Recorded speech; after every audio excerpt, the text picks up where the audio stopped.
What's going on, everybody? Dr. Vasquez here, coming to you live for the second time today. Oops, I took my watch off to work out. But luckily I have another watch on so I can actually see what time it is. A little bit before noon, January 10th on Saturday. So I just did a video, which was my first Saturday morning rant for the day, which is basically a wake-up call for those of you who haven't woken up to America's new reality. So I think that'll kind of take care of itself if you take a look at that video. I'm probably going to publish that as a raw version and then as an edited version. But anyway, take a look at it.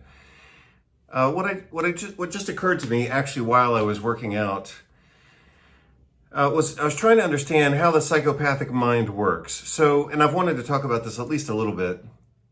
One of the myths about psychopaths and crazy people is that they're more intelligent, and that's actually not true. So psychopathic people actually have smaller brains, generally. If you look at the overall structure of their brains are actually smaller. And then certain regions of their brain could be even more small, or occasionally, paradoxically, more amplified for emotional arousal.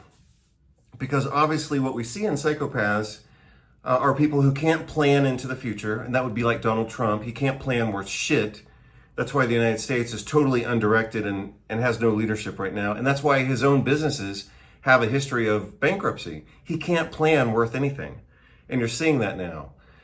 So one of the things, those are conversations that I want to develop more in the future, but I haven't had time to do it. But psychopathic people are not intelligent. You know, in the movies, they like to talk about, they make movies about, like, you know, psychopathic geniuses and all that. Another thing that I thought about recently, a way to understand that better is that just because a psychopath outsmarts you doesn't mean they're smarter than you. So you all know, for example, if you followed my work and my videos from last year, that I had an encounter with a predatory psychopath. In a business negotiation. He was a complete psychopathic predator. Well, how did I fall into his trap? Number one, because he played me as psychopaths and narcissists are commonly known to be very charismatic and they can read people very quickly. If you look at people, for example, who have borderline personality disorder, they can actually read you faster than other people can read you. So they pick up on facial expression and social cues and clues much faster than normal people. But again, they might be faster, but that doesn't mean they're smarter. And if you look at the overall behavior of psychopathic people with their small brains, they usually behave ultimately in a way that's actually pretty stupid, even though they might appear intelligent within certain spheres of activity or in certain situations. And that's because they have planned for that situation. They might not have a big plan, like if you look at Trump. Trump had a plan to win the election, but he had no plan for the country after the election. He invaded Venezuela. No, first they seized a Venezuelan oil tanker, and then the media, the press asked him, what are you going to do with the oil? He said, well, I guess we'll keep it. That's a perfect example of a psychopath behaving recklessly and not even having an obvious plan for the next step. He ordered the American military to seize a Venezuelan tanker full of oil without even having a plan for what to do with the oil. So the myth of intelligent psychopaths is it's stupid. It makes for good television. It makes for a good movie every once in a while, maybe. But the reality of it is psychopaths don't plan. They have physically smaller brains. And you're seeing that on a regular basis now. One of the things that I've wondered about with regard to either dumb people, psychopathic people, crazy people, whatever, I used to wonder, for example, why don't they, if they're going to kill themselves, or if they're going to commit suicide by cop, or if they're going to do something obviously self-destructive, why don't they do something for the benefit of society on their way out? So if a psychopath, I'm sure you've seen this if you watch any police videos, but if you watch police videos, then on a regular basis, you're going to see people commit suicide by cop. So they provoke the police to kill them because they want to commit suicide, but they don't want to do it themselves. It's called suicide by cop. Well, I've always wondered, if they're going to commit suicide, why don't they do something good for society on their way out, right? I had wondered that for years. I don't wonder that too much anymore because I understand psychopaths much better now than I used to, because I've had to understand them in order to survive my interactions with them. So I used to wonder, why don't they do something for society? It's because they don't even see society. Psychopathic people are so focused on themselves in the moment that they can't even say, even in their moment of committing suicide, they can't even say, oh, well, I could do something good for society on my way out. They can't even see that far.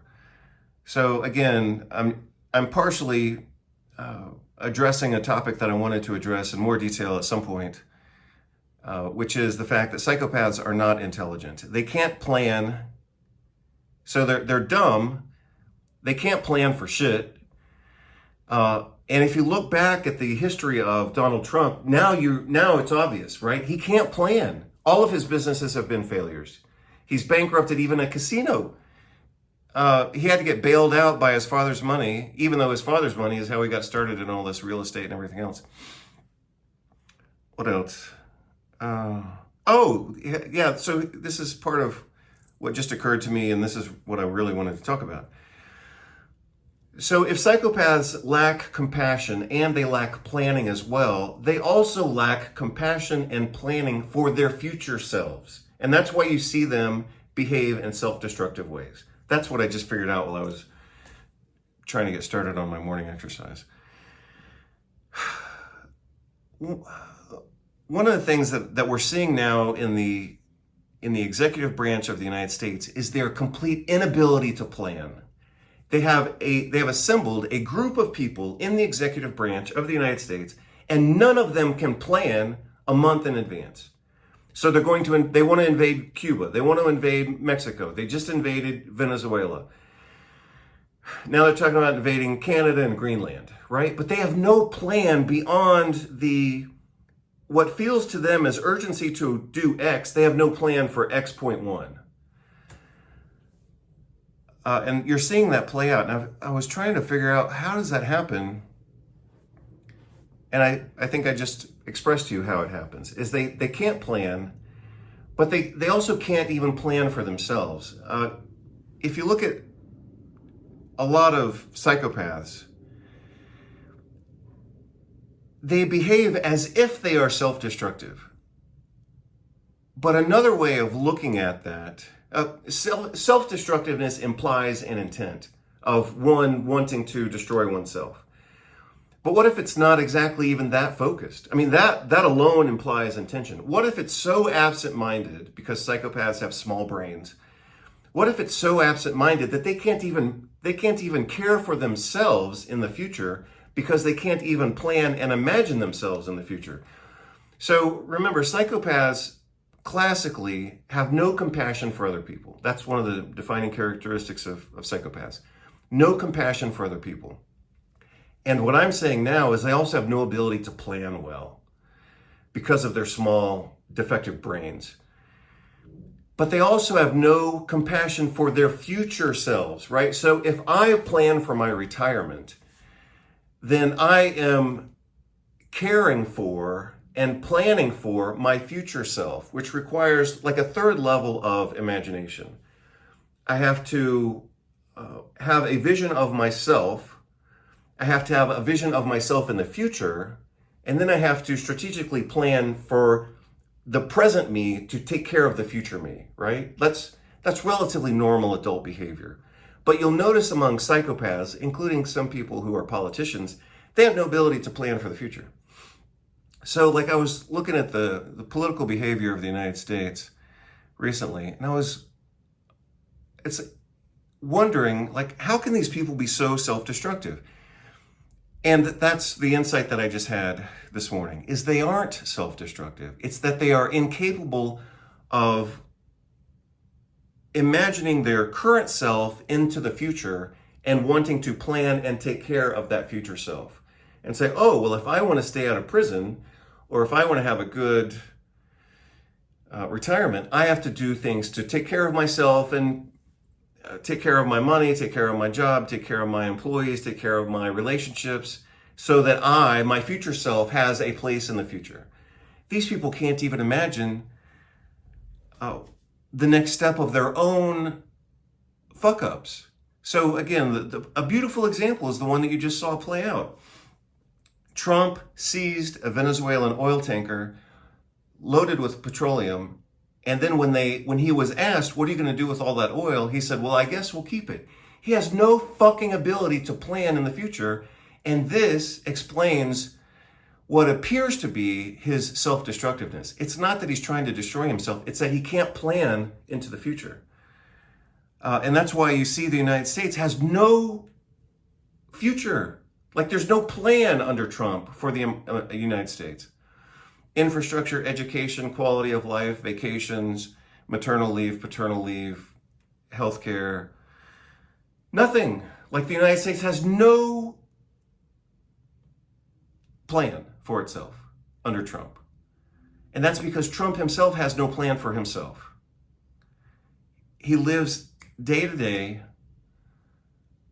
which in a way that's inappropriate for an adult, and especially an adult managing a country of 350 million people.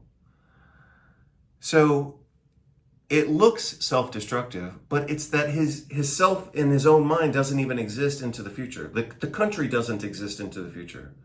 You know, any of us, most of us, could say, well, you know, gosh, to advance the country, we need to modern infrastructure. We need safe food. Since gas or petroleum is now such a question mark, you know, back in the 50s, everyone assumed we were going to have gas forever.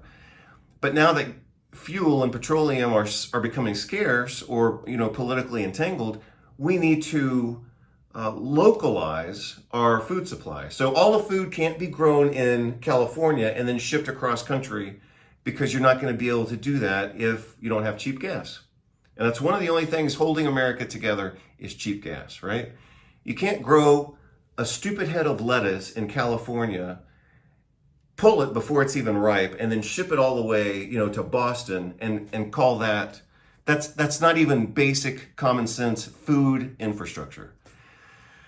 And so, you know, all of these chickens and roosters are coming home to the roost now. Like, reality is finally catching up with the United States. But again, a normal adult, and certainly a politician, should be able to plan, saying, hey, we don't have the oil reserves we used to have. We don't have, you know, gas and oil coming out of the ground of Texas, you know, like supposedly occurred at for the Beverly Hillbillies. That's not the reality we have anymore. America needs to have a national program of localizing its food supply. I mean, that would be great for many different reasons. One of which is that it would regionalize some of the food, and that would make America actually more interesting, right? Because right now, all of the food is distributed through these massive, corporations. And so, you know, a hamburger in Los Angeles is the same as a hamburger in Miami, as the same in Massachusetts or New York or whatever, right? The food is so homogenized that America doesn't have what you see in other countries, which is regional variation, right?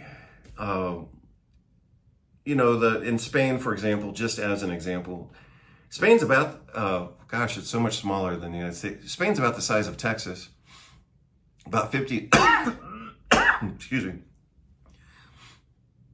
excuse me while I squeal like a pig trying to cough and not cough. But anyway, 50 million people in Spain. But if you look at the southern food of Spain, very different from the Galician food up in the north. And that's because it's regional, right? They're not shipping their food. I mean, obviously they have the infrastructure to do it, but they don't do it. You've got regional food in the south, you've got regional food in the north. And I grew up in the south of the United States, so obviously I know we've got our plates, you know, we've got our rice and beans and whatever else, collard greens and all that kind of stuff. But anyway, I'm just using that as a random example. The United States needs a national program of localizing its food sourcing so that when gas isn't available, you're not waiting on a head of lettuce in New York to get to you from San Diego. I mean, the whole thing is just stupid. But like, there's no planning is going on in the United States. America has no plan for what's going on. Everything is spot welding. You see a little change here. Sometimes it's for the better. But most of the time, it's just not happening at all. And again, what occurred to me this morning, this is the last time I'll say it, is this: what you see in Psychopaths isn't, I don't think it's direct. I don't think it's direct self-destruction, because that too would imply the ability to imagine a self, a future self, and a plan to get there. I don't even think they think at that level. If you look at the psychopathic behavior of the American government right now, it appears self-destructive. And that's why it's so offensive to those of us who are good planners and who can think. But I don't even think it's self-destructive. It's that they're not even conceiving of a future for the country, let alone planning for it. So I'll leave you with that. Take care. Bye-bye. Music matters for the mind in two important ways. First, quantitatively, because we generally spend hours and ultimately years listening to music, either directly, attentively, or passively, whether we choose it, or if it is in the background and ambiance of other settings, such as while working, shopping, eating, and exercising. As such, musical patterns, and especially any accompanying lyrics, eventually become hardwired into our neural brain circuitry and thereby influence our perspectives, mood, and abilities as an extension of the Mozart effect. Second, qualitatively, because of the aforementioned rewiring of the brain depending on the quality, complexity, and cleanliness, when instrumental, or contamination, with lyrics of the music. Occasionally, we are seduced by tonality that carries new ideas in the accompanying lyrics, and this eventually forces us to change our perspectives and thereby change our lives. Dr. Alex Vasquez, January 2026. Mas que nada sai da minha frente que eu quero passar, pois o samba já animado, o que eu quero é samba. Este samba que é misto de maracatu, é samba de preto veio, samba de preto, mas que nada. Samba como está tão legal, você não vai querer que eu chegue no final. Music matters for the mind in two important ways. First, quantitatively, because we generally spend hours and ultimately years listening to music, either directly, attentively, or passively, whether we choose it, or if it is in the background and ambiance of other settings, such as while working, shopping, eating, and exercising. As such, musical patterns, and especially any accompanying lyrics, eventually become hardwired into our neural brain circuitry and thereby influence our perspectives, mood, and abilities as an extension of the Mozart effect. Second, qualitatively, because of the aforementioned rewiring of the brain depending on the quality, complexity, and cleanliness, when instrumental, or contamination, with lyrics of the music. Occasionally, we are seduced by tonality that carries new ideas in the accompanying lyrics, and this eventually forces us to change our perspectives and thereby change our lives. Dr. Alex Vasquez, January 2026. Mas que nada sai da minha frente que eu quero passar, pois o samba já animado, o que eu quero é samba. Este samba que é misto de maracatu, é samba de preto veio, samba de preto, mas que nada. Samba como está tão legal, você não vai querer que eu chegue no final.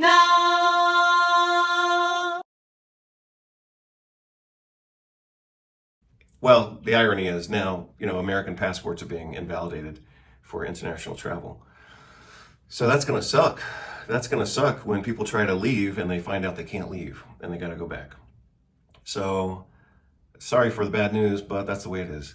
I land in Rome. They tell me that there's an Interpol alert on my passport. They say that it was reported lost or stolen. If you're American and you have an international trip coming up, I know you're probably panicking right now if you've been seeing the viral videos of people saying that they went on vacation, they traveled, got to their destination, and then upon arrival, they found out that their passports were canceled. This is pretty big news in the travel world this week, so let me fill you in and give you my take. There have been 5 TikTok videos I've seen of people coming forward saying that they traveled outside of the United States and were stopped by Interpol, the international police, because their passports had been marked as stolen and therefore were invalid. What's going on, everybody? Dr. Vasquez here, coming to you live on Saturday, January 10th of 2026. I just want to quickly review and reintroduce for some of you some of the videos that I did last year that some of you may not have agreed with at the time, but maybe you will agree with them now.